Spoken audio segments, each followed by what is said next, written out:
Welcome to my channel. In this video, I will share with you how to delete photos on iPhone. So step one, open these photos app. This is it on iPhone.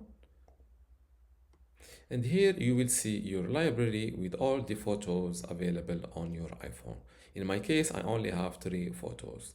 Now to start selecting the photos to remove or to delete, click on this select button and keep selecting the photos that you want to delete. For example, here I've selected 2 photos out of 3, and now click on this trash icon to delete them.